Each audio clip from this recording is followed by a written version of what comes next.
I'll tell you what, folks, I've got one for you here that surprised me. Well, no, I've got a question for you, and then I'll tell you something that surprised me. Now, you may have heard this before. I never have. If you've heard it, then more power to you, and I'm sorry.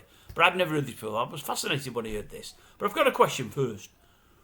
Does anybody in that there Hull, play tennis? I'm guessing not. Serious question. If you're watching in Hull, have you ever played tennis? All right, then if you have, here's a better question. Have you ever watched Wimbledon? I know you've not. You've definitely never, ever watched Wimbledon. Is it too upper class for you? Is that what it is? I don't know what this must be something. I'll tell you why I'm saying it. Have you heard today? Serious story, this. Princess Michael, is it Princess Michael of Kent or Duchess? The Duchess of Kent. I think it's the Duchess of Kent. She's died today, hasn't she? I think she was 91. 91 she was. And they're talking about her on one of the morning shows this morning, and they're saying, you know, it's a sad loss, blah, blah, blah, blah, blah, blah, blah, blah, blah, blah. They said, oh, aye, she's well known as much as anything else for Wimbledon, always presenting the old shield, the trophies at Wimbledon. And I thought, oh, aye, I've seen her. She's done old Steffi Graf, Martina Navratilova, all of those. Has she done Becker and Borg and McEnroe and Connors? She might have done. Did she just do the women or men? I think she did men as well. She was out with regularity. She was always big in there. I know her face really well. I know it really, really well. Well, listen to this. They were saying about 20, 30 years ago now, she absolutely loved music. And for 12 years, I'm kidding you not here, this is a true, 100% story. She was a teacher in Hull. Went under the radar.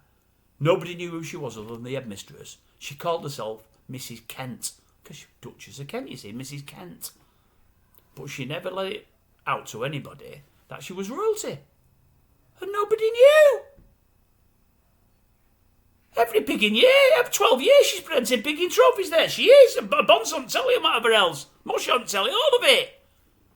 Has a chat with him and whatever else. Gives him a kiss, the old hug and whatever. Sometimes does a bit of a speech. Was it Nirvana she put on her shoulder when she was crying after the loss to Steffi Graf? I think it was. Steffi Graf. I think I've been on grass. Honestly, it's a true story. She was always at Wimbledon. How on earth could she be a teacher for 12 years? But then I thought, I'm being dead serious now, how brilliant is that? Brilliant that. One of the royals loved music that much and loved kiddies that much that she taught them for 12 years without letting anybody know who she was.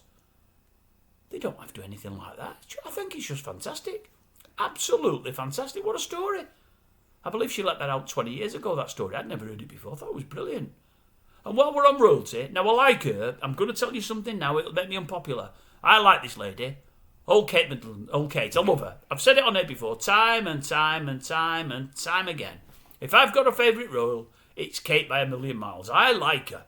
Meghan's not that keen. I don't care. I'm in Kate's camp. Love Kate. Love her. I'm not keen on the hair either, Kate. I'm not. Not that you like to see this, but yeah, I'm not. The colour's not so bad. I don't know if you like it. Don't mind that. I've seen some pictures today where it's all over your face. You've got a lovely face, don't you? Like seeing your face, and too much of it. I'm guessing you've done what these young ones do, the old extensions. I think you've got too many in, love. It's looking too heavy, too long and too heavy. Get it thinned out, get a bit of length off. I know I'm not no Vidal Sassoon. I know that. I know what you're thinking. I know that, Kate, if you're looking in. I know that. I'm just making the best of a bad job. You're a stunner. I'm not. Get yourself sorted out, love. I'm not as keen on it at all. And it's not like me to call you. I think you're brilliant. I think you're lovely and a brilliant person. I always rave about your outfits as well. I've said before, you're one of them that can wear 30 outfits. One of them will look a mess. 9 of them will look really good. 20 will look absolutely brilliant. Not many people can pull that off. Your mother-in-law could. She's not with us anymore. She could. But not many others could. She wore some awful ones in her early days, old Diana though. But as she got older and whatever else, some fantastic outfits. Just like yourself, love. Your hair, I'm not sure about. You're going the other way from Dana. Early doors, Dana's hair, not that nice. Later life, fantastic. You've gone the other way. Get it sorted. Get back to how you were. Get back to how you were, love. Thin it out. Take a bit of length off. The colour will grow on us. The colour might not be that bad, although I liked it before, love. I did, honestly. I liked it before. Right, I'll get off. I've said my piece. Your Majesty. Your Majesty, whatever you are, anyway. I don't know what you call. I don't know what the title is, do I? Does it pig in batter? You're not watching this.